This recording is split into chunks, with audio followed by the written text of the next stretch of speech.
क्या आप भी परेशान हैं सर्दी, खांसी या साइनस से?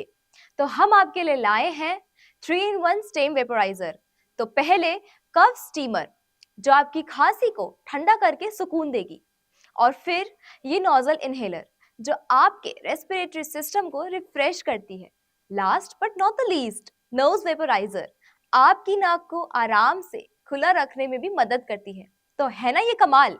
ये पोर्टेबल है, इजी टू यूज है और आपको कंप्लीट रेस्पिरेटरी केयर भी देता है। तो अभी डियोडैप की वेबसाइट पे जाके इसे बाय करो।